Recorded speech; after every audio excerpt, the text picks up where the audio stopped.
오늘은 예레미야 7장을 생각합니다. 그 왜 7장이냐? 지난주에 6장을 했기 때문에 7장을 하는 겁니다.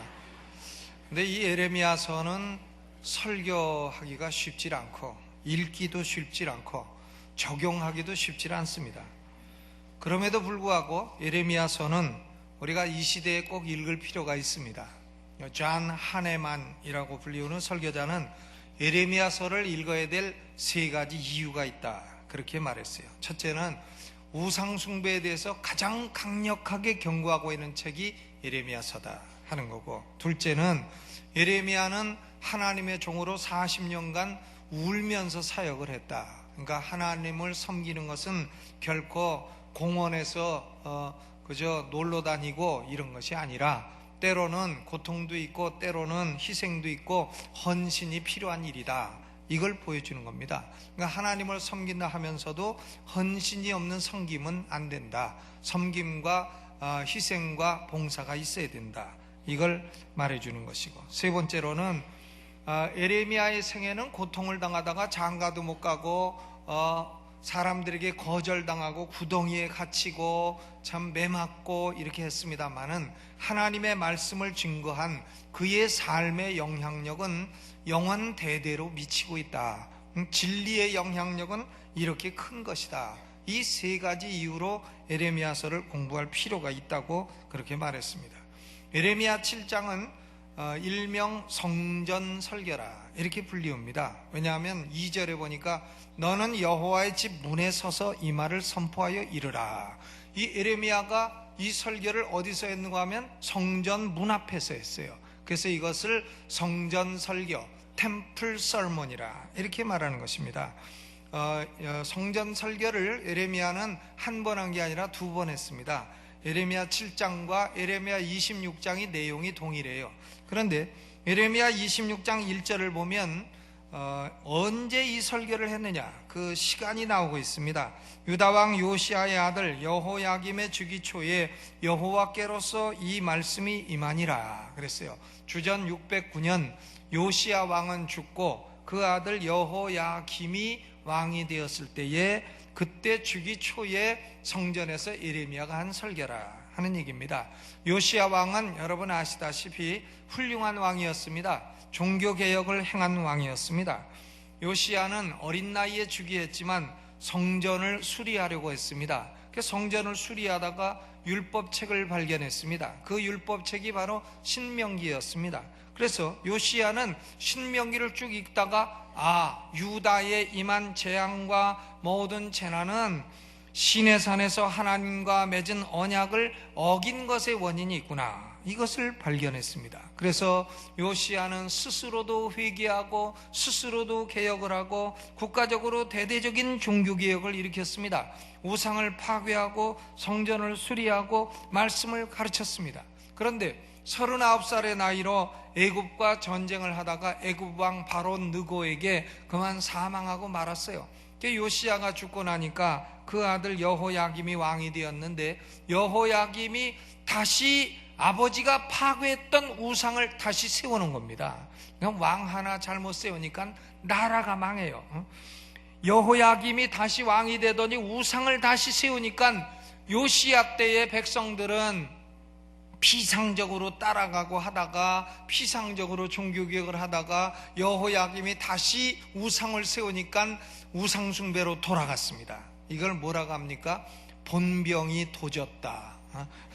본병이 도진 거예요. 우상 좋아하는 본병이 도진 겁니다.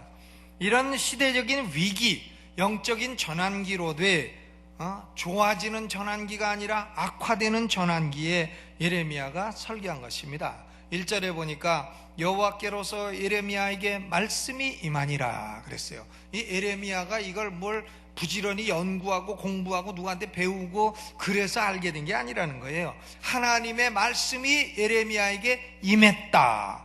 하나님께서 예레미야에게 이 말씀을 전하라고 부탁을 하셨다. 그래서 이걸 가리켜 신탁이라고 합니다. 신탁, 오러클이라고 하는 거죠. 그러면 여기 예레미야 7장 신탁으로 받은 이 성전 설교의 주제는 뭐냐? 주제는 뭐냐면 참된 믿음이 없는 종교 행위, 참된 믿음이 없는 종교는 어떤 것이며 그 위험은 무엇이냐?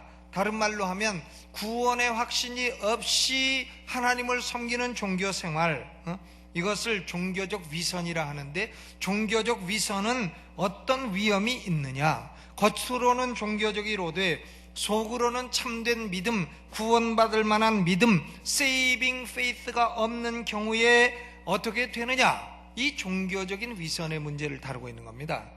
예레미야서는 이 문제를 중요시 생각을 해서 무려 40번이나 동일한 주제를 다루고 있어요. 오늘은 성전 설교를 통해서 참된 구원받는 믿음이 없는 종교에 대한, 종교적 위선에 대한 5가지 명제를 찾아보고자 합니다. 첫째로는 종교적인 위선은 최고의 장소에도 존재하고 있다 하는 거예요. 지금 예레미야가 설교하는 것은 어디냐면 성전 문 앞입니다. 성전 문 앞, 장소 좋죠? 그리고 거기 지금 예레미야가 설교하는 대상은 누구냐? 2절에 보니까 여호와께 경배하러 문으로 들어가는 유다인이라. 그러니까 이방인들이 아닙니다. 하나님 모르는 사람들이 아닙니다. 이 사람들은 성전 안으로 여호와께 경배하러 들어가는 사람이었다 하는 거죠. 그리고 설교자는 누구냐? 하나님이 직접 신탁을 주신 예레미야입니다. 설교자 훌륭하고 장소도 거룩하고 모인 사람들도 목적이 좋고, 그러나 문제가 있다면 그들에게 참된 믿음이 없었다는 겁니다. 대단히 종교적이기는 하되 하나님을 향한 참된 믿음이 없었다는 겁니다. 예레미야보다 약간 늦게 혹은 동일한 시대에 예언 활동을 했던 에스겔 선지자가 있습니다. 에스겔 선지자가 에스겔서 8장에 보면 유다 백성의 지도자들이 성전 안에 들어가서 무슨 짓을 했는지 자세하게 기록하고 있어요. 8장에 보니까 에스겔서 8장에 투기의 우상과 각양곤충과 가증한 짐승을 그려놓고, 우상 숭배하는 사람들 짐승을 왜 그렇게 많이 그려놓나 몰라. 용 그림도 그리고 뱀 그림도 그리고 봉황새 그림도 그리고 있는지 없는지도 모르는 그림을 그렇게 막 다 그려놨어요. 그래놓고 25명이 여호와의 전을 등지고 낯을 동으로 향하여 동방태양에 경배하더라. 성전에 들어가서 하나님께 경배하는 게 아니라 동방태양에 경배하고 있더라. 우상숭배를 한다는 거예요. 그러니까 성전에 여호와께 경배하러 들어갑니다 하놓고서는 들어가서 엉뚱한 신을 경배하고 있더라. 거짓 신, 우상을 섬겼다 그 말입니다. 더더구나 하나님의 성전 안에서 그랬다는 거예요. 여러분, 좋은 교회에서 가장 최고의 설교자의 설교를 듣고 좋은 음악을 듣고 좋은 목적을 가지고 예배드린다고 해서 구원이 보장된 것은 아니라는 것을 아시기를 주의 이름으로 축원합니다. 좋은 교회, 좋은 교파, 침례교에서 좋은 교회에서 예배드리고, 혹은 장로교, 혹은 순복음교회, 혹은 성결교회, 감리교회, 좋은 교회, 좋은 설교자, 최고의 설교자, 최고의 메시지, 최고의 음악, 이렇게 듣는다고 해서 구원이 보장된 것은 아닙니다. 여러분 각자가 예수님을 개인의 구주로 믿어야 되는 것이고, 성경이 하나님 말씀이라고 믿어야 되는 것이고, 이 믿음이 요동치 않는 확고한 믿음이 되어야 되는 겁니다. 그리고 마음속에 예수로 말미암아 구원받는 믿음, saving faith, 이런 믿음을 가지고 있어야 구원받는 것입니다. 이 saving faith는 성경에는 택자의 믿음이라고도 돼 있어요. The faith of the elect, 하나님이 택한 자들이 갖는 믿음이라 하는 거죠. 이런 믿음이 있어야 구원받는 것이지, 좋은 장소에 앉아 있다고 해서 구원받는 것이 아님을 아시기 바랍니다. 여러분 각자가 오늘 이 시간에 나는 구원받는 믿음이 있는가, 이것을 스스로 검토해 보시기를 주의 이름으로 축원합니다. 두 번째로는 종교적인 위선은 거짓된 확신의 근거를 두고 있는 겁니다. 거짓된 확신의 토대를 두고 있어요. 20세기 말에 한국교회에서 많이 등장했던 개념이 구원의 확신이라는 개념입니다. assurance of salvation. 참된 믿음으로 예수 믿고 구원받은 사람이 구원의 확신을 갖는 것은 좋은 일이에요. 바람직한 일입니다. 그런데 구원받지 못한 사람이 어떤 세뇌 교육이나 공부를 잠깐 거치고 나면 구원의 확신을 갖게 된다. 이것은 가짜예요. 구원받지 못한 사람이 거짓된 구원의 확신을 갖는 것, 이것이 바로 이단자들이 많이 사용하던 방법인 것입니다. 여러분, 예수 믿어 구원받은 사람은 구원의 확신이 있어야 돼요. 그러나 예수 믿지 않는 사람은, 믿음이 참되지 못한 사람은 구원의 확신을 가지면 안 되는 겁니다. 그런데 에레미야 시대의 종교적인 위선자들은 소위 성전신학이라 불리우는 거짓된 신학을 가르쳤습니다. 템플 티올로지, 성전신학. 이건 뭔가 하면 시온산, 곧 예루살렘에 하나님의 성전이 서 있는 한 누가 감히 우리를 건드릴 수가 있겠느냐? 성전이 이곳에 있는 한 예루살렘은 멸망하지 않을 것이다. 이것이 성전신학이에요. 그래서 이들은 마치 주문을 외우듯이 이렇게 외쳤습니다. 여호와의 전이라, 여호와의 전이라, 여호와의 전이라. 3번 반복한 이유는 미신적인 주문을 외운다는 뜻입니다. 한 번만 하면 되지 3번씩이나. 이건 벌써 이 말씀을 주술로 사용하고 있다 하는 얘기인 것입니다. 유다 백성들은 이런 성전신학, 거짓된 신학을 어디서 가져왔느냐? 물론 성경에서 가져왔습니다. 이단자들도 다 그렇습니다. 당신 믿는 거짓된 신학 어디서 나왔냐 하면 성경에서 나왔다는 거예요. 성경을 인용을 합니다. 그러나 거짓되게, 왜곡되게, 문맥과 본질에 맞지 않게 인용하는 거예요. 예수님을 마귀가 시험할 때도 성경 말씀 가지고 시험을 했습니다. 말씀을 왜곡하여 시험한 것입니다. 시편 132편 13절로 15절을 보면 여호와께서 시온을 택하시고 자기 거처를 삼고자 하여 이르시기를 이는 나의 영원히 쉴 곳이라. 내가 여기 거할 것은 이를 원하였음이로다. 내가 이 성의 식료품에 풍족히 복을 주고 양식으로 그 빈민을 만족해 하리라. 이렇게 말씀했습니다. 그러니까 이것을 시편 132편을 바로 성전에 올라가는 노래라고 말합니다. 성전에 들어갈 때에 이 성은 영원할 것이다. 하나님이 이곳에 영원히 쉬신다. 이 성에 사는 사람들에게 하나님이 복을 주신다. 이런 노래를 부르면서 성전에 올라간다는 것입니다. 이 성경에서 성전신학, 거짓된 신학이 나왔어요. 성경 말씀을 왜곡하고 본질을 오도한 겁니다. 그리고 역사와 전통에서도 거짓된 신학의 근거를 찾았을 것입니다. 히스기야 왕 때에 아수르 왕 사네리비가 2번 침공을 했습니다. 그런데 기적적으로 살아남았어요. 그것은 예루살렘에 성전이 있기 때문이라고 생각을 했던 것입니다. 그러니까 에레미야가 아니다, 성전이 있다고 해도 너희가 죄를 지으면 예루살렘은 망한다, 아무리 하나님 말씀을 증거해도 유다 백성들은 거짓을 믿은 겁니다. 그들의 믿음의 대상이 잘못되었어요. 성전을 믿은 겁니다. 성전의 하나님을 믿은 게 아니라 성전 자체를 믿은 거예요. 성전만 있으면 우리는 안전하리라, 이렇게 생각한 것입니다.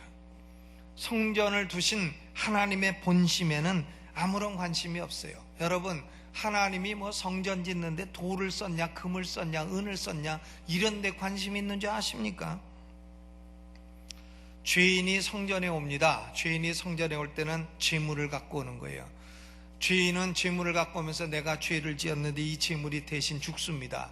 그러면 제사장은 죄물을 잡아서 피를 흘리고 피를 번제단에 뿌리고, 그리고 나머지를 다 번제단 위에 불로 태웁니다. 그러면 죄인들은 거기서 하나님의 본심을 깨달아야 되는 겁니다. 저 제물은 내가 죽어야 될 자리에서 대신 피 흘리고 죽은 것이다. 피 흘림이 없이는 죄사함이 없다. 나는 하나님의 진노를 받아야 마땅한 죄인이다. 나 대신 저 짐승이 피 흘리고 죽는구나. 저 짐승은 도대체 누구를 상징하는 것인가?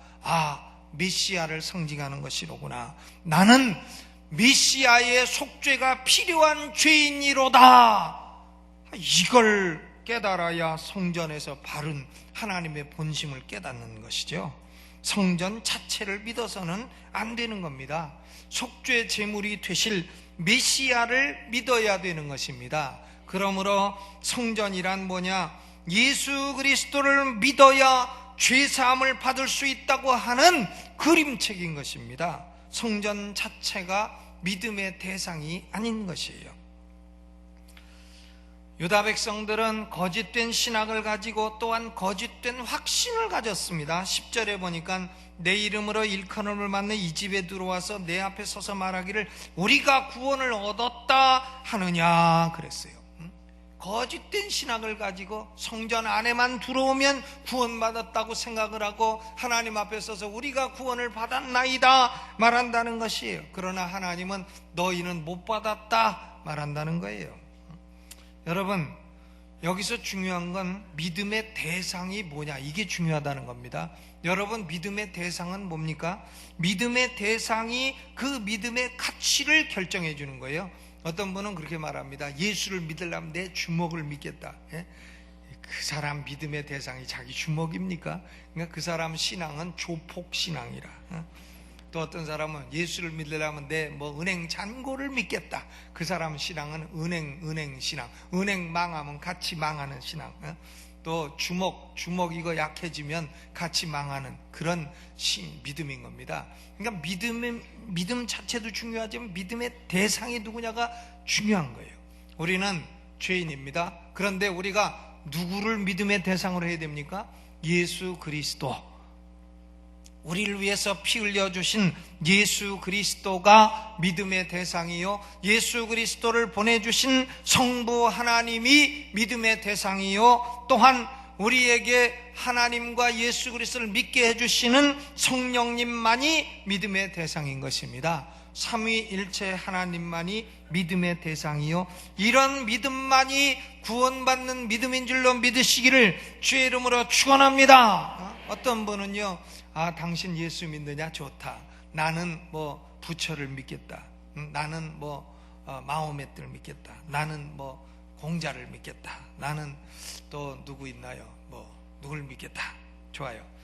믿음에 없는 것보다는 뭐래도 믿는 게 낫습니다. 그런데요, 다른 대상을 믿으면 구원 못 받습니다.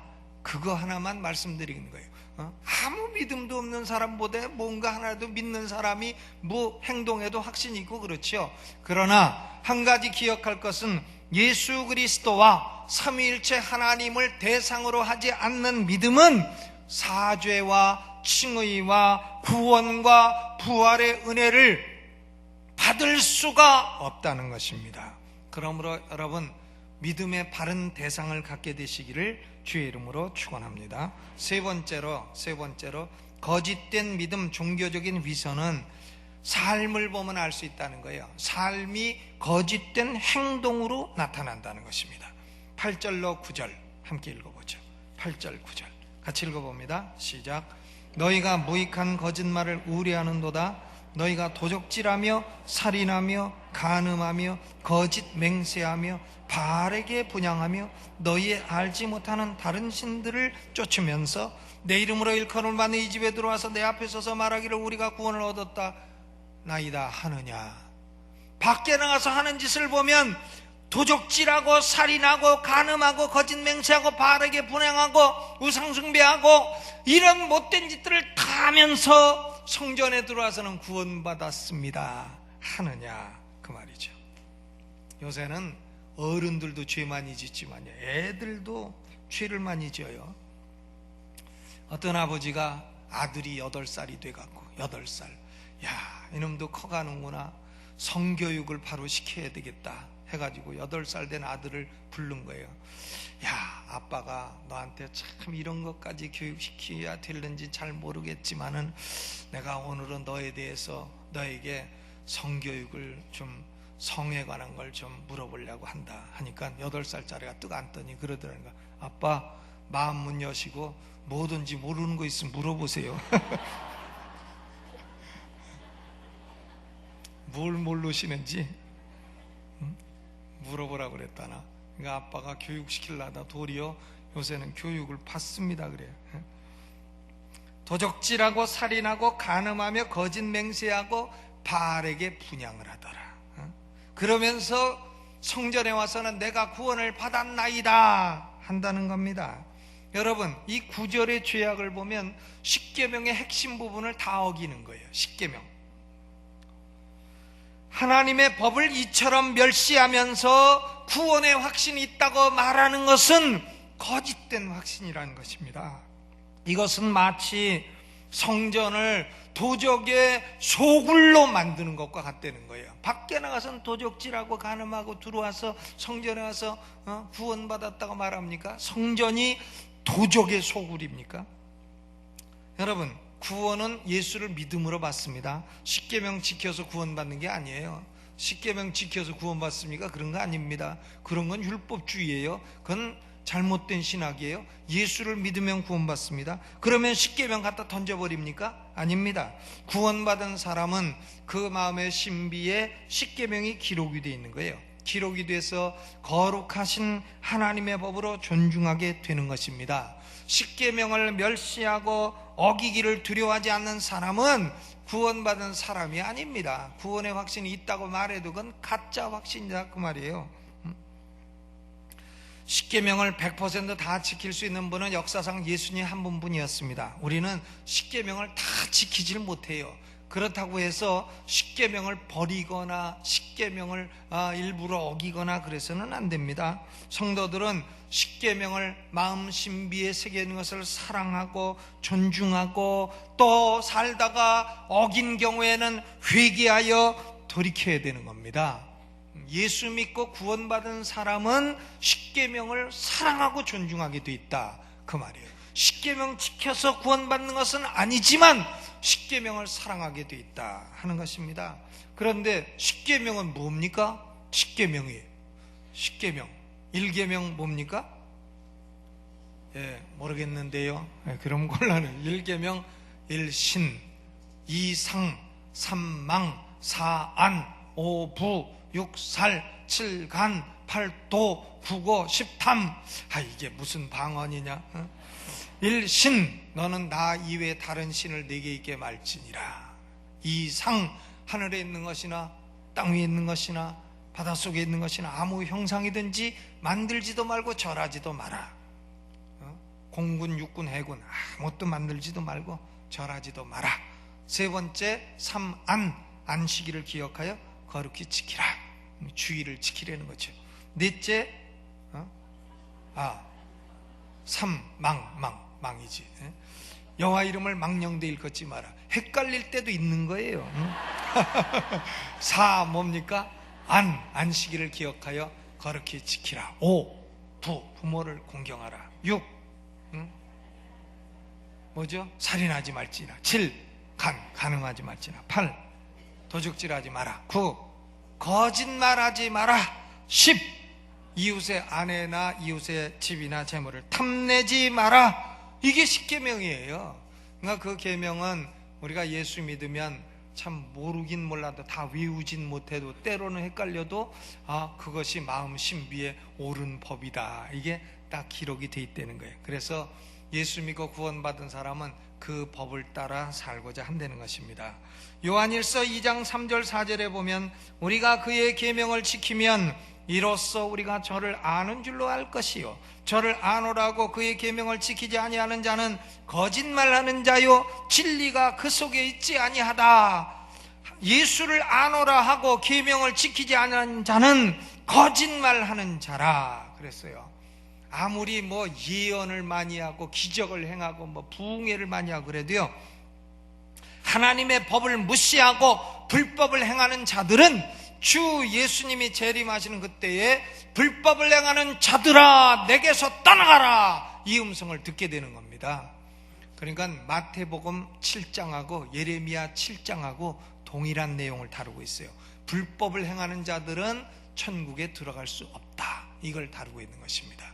여러분, 예수 믿고 구원받은 사람들은 마음속에 하나님의 거룩한 법을 신비에 새겨 있으니까 그 법을 사랑하고 존중하고 또 어겼을 때는 회개해서 돌이켜서 살아가시기를 주의 이름으로 축원합니다.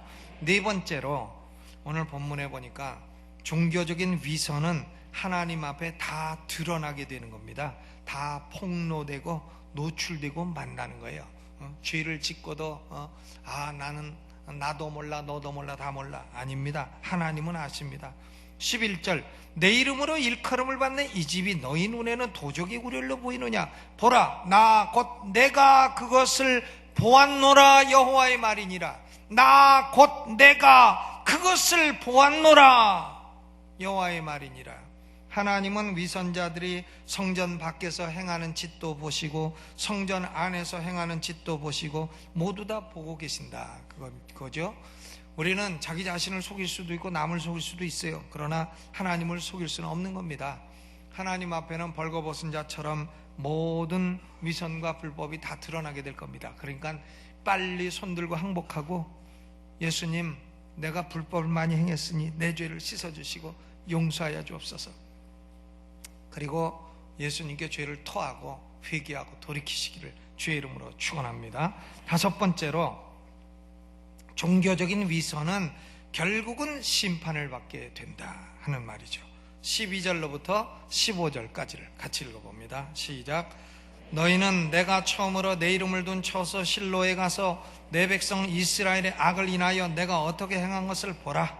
나 여호와가 말하노라. 이제 너희가 그 모든 일을 행하였으며 내가 너희에게 말하되 새벽부터 부지런히 말하여도 듣지 아니하였고 너희를 불러도 대답지 아니하였느니라. 그러므로 내가 실로에 행함같이 너희가 의뢰하는 바 내 이름으로 일컬음을 받는 이 집 곧 너희와 너희 열조에게 준 이곳에 행하겠고 그랬어요. 실로처럼 심판하겠다 하는 말이죠. 실로는 베델에서 세겜으로 올라가는 동편에 있는 성읍이라 그랬어요. 그런데 이 실로라고 하는 것은 이스라엘 백성들이 가나안을 점령을 하고 가나안 다 점령해가지고 12지파에게 땅을 분배하기 전에 이 실로에다가 성막을 세웠습니다. 그리고 하나님의 언약궤를 두었습니다. 당시 이스라엘 백성들은 언약궤만 같이 있으면 전쟁에서 승리한다고 생각을 했어요. 언약궤 신학이라는 걸 갖고 있었습니다. 언약궤만 있으면 전쟁에 승리한다. 그런데 그건 아니었어요. 사무엘상 4장을 보게 되면 그 당시 이스라엘 백성은 에베네셀에 진치고 블레셋 사람들은 아베크라는 곳에 진치고 있었어요.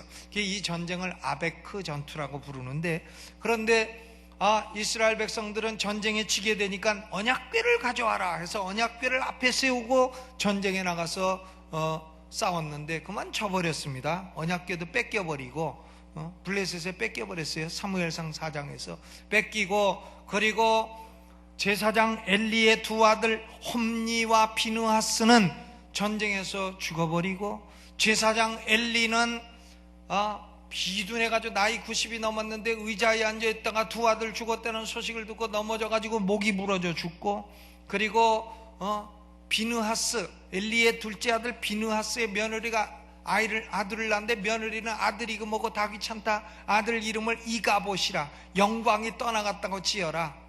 여러분, 이 씨는 자식 나면 가봇이라고 짓지 마세요. 이가봇, 영광이 떠났다는 말이에요. 이렇게 했습니다. 그 왜 이런 비극이 왔느냐? 사무엘상 4장 아베크 전투에서 패배가 왔느냐? 그것은요, 엘리라고 하는 제사장이 두 아들 두었어요. 그게 하나는 홈니, 또 하나는 비느하스예요. 그런데 홈니와 비느하스가요, 제사장들이 먹을 수 있는 고기가 있습니다. 고기는 뭔가 하면 가슴고기를 갈비라 그러죠. 갈비하고 뒷다리를 먹을 수 있어요. 그런데 갈비는 그냥 먹는 게 아니라 흔든 가슴, 그러니까 갈비를 딱 들어서 하나님께 흔든 다음에 그 다음에 삶아 먹어야 되는 거예요. 그러니까 이것을 흔들었다, 요자를 써서 요제라고 합니다.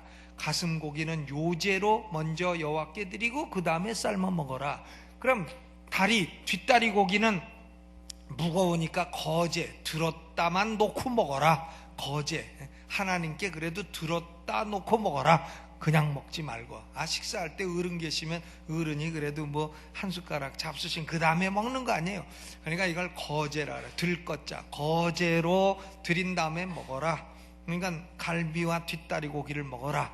그런데 엘리의 두 아들 홈니와 비느하스는요, 사람들이 화목제를 가지고 와서 고기를 먹으려고 삶을 때는 갈고리를 만들어서 갈고리로 고기를 아무거나 찍어가지고 나오는 대로 먹는 거예요. 소머리 국밥도 먹고 내장도 먹고 다 먹는 겁니다. 아주 불량한 자식들이었어요, 홈니와 비느하스가. 자식은 욕이 아니라 엘리 제사장의 자식이라는 그런 말이에요. 그런데 거기다가 또 성전에서 그 시종드는 여자들, 이 여자 저 여자 다 건드리네, 이 홈니와 비느하스. 이렇게 되니까는 제사장에게 하나님 말씀하셔. 야, 네 아들들이 나를 지금 업신여기고 있다. 내 아들 관리를 잘해라. 두들겨 패든지 어떻게든지 제대로 가르쳐라. 그랬는데 엘리는 아무 짓도 안 했습니다. 아무 짓도 안 하고 애들 망쳐놨어요. 여러분, 이렇게 돼서 하나님은 이스라엘 백성 전체에게 진노를 부은 것입니다. 진노를 부어 언약궤도 뺏기고 두 자식 다 죽고 아버지도 죽고 이렇게 비참한 결과가 났고, 그 이후 실로는 이스라엘의 영적인 생활에서 전혀 중요한 장소가 되지 못했습니다. 예루살렘도 그처럼 심판을 받을 것이다, 그 얘기를 하는 겁니다. 종교적인 위선은 결국은 심판을 받게 되는 겁니다. 거짓된 신학계, 근거한 거짓된 확신, 그리고 그에 따른 거짓된 삶, 거짓된 신학, 거짓된 확신, 거짓된 삶, 이것이 종교적인 위선의 3대 특징입니다. 예레미야 시대의 문제이기도 하지만 21세기 현대 기독교의 문제이기도 한 것입니다. 이것이 오늘날 문제예요. 오늘날 사람들이 얼마나 거짓된 신학과 거짓된 확신을 갖고 있는지 모릅니다. 그러면서 거짓된 삶을 살아갑니다. 예수 믿는다고 해도 믿는 건지 안 믿는 건지 알 수가 없어요. 그러면 우리는 어떻게 해야 되느냐? 오늘 본문은 두 가지를 명령합니다. 첫째는 거짓말을 믿지 마라, 거짓말을 믿지 마라 하는 거죠. 4절 후반에 거짓말을 믿지 말라, 속지 말라.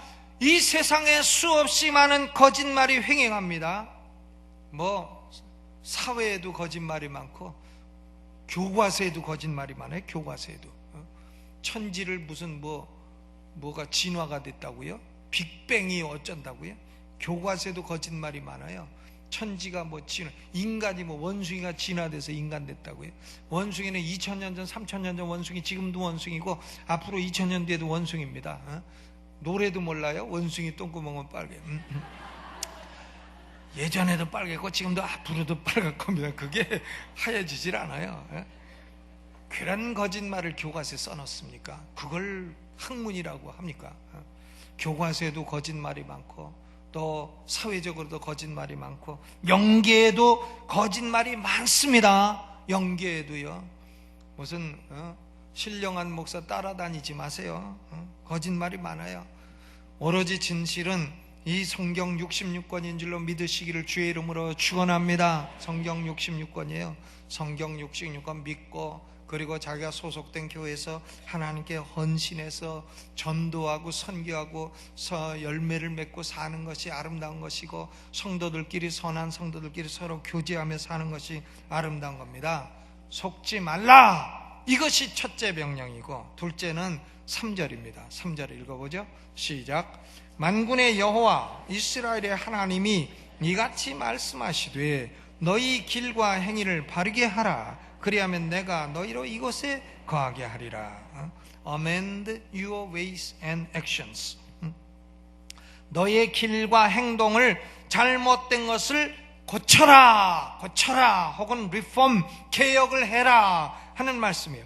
가는 길이 잘못됐으면 길 돌아봐야죠. 그 길 계속 가면 더 잘못되는 거 아닙니까? 가는 길이 잘못됐으면 고쳐라. 지금 하고 있는 행동이 잘못됐으면 바로 잡아라. 고쳐라. 바로 잡아라. 삐뚤어진 것은 고치고 잘못된 것은 바꾸라는 말씀입니다. 그 어떻게 고쳐야 됩니까?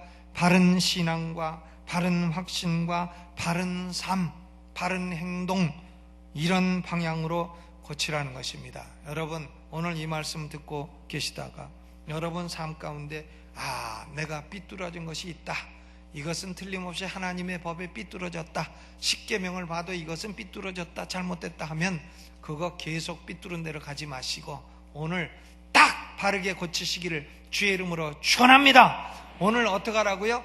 딱 바르게 고쳐요. 고쳐. 꽃뱀 따라다니고 있으면 뛰어요. 뛰어. 어제 텔레비를 잠깐 보니까 요새 할머니 꽃뱀도 있다고. 텔레비 주인공 할아버지가 할머니하고 연애를 하는데 할머니 꽃뱀도 있다 그럽니다. 뛰어요. 뛰어. 뛸 건 뛰고 바르게 하여 고치시기를 주의 이름으로 축원합니다. 오늘 이 말씀 생각하면서 우리 음악을 반주하는 중에 조용히 2, 3분 동안 함께 기도하겠습니다. 여러분 삶 가운데 고쳐야 될 건 뭡니까? 여러분 삶 가운데 고쳐야 될 길은 무엇이며 고쳐야 될 행동은 무엇입니까? 오늘 이 말씀 생각하며 기도하겠습니다. 음악 반주해 주세요.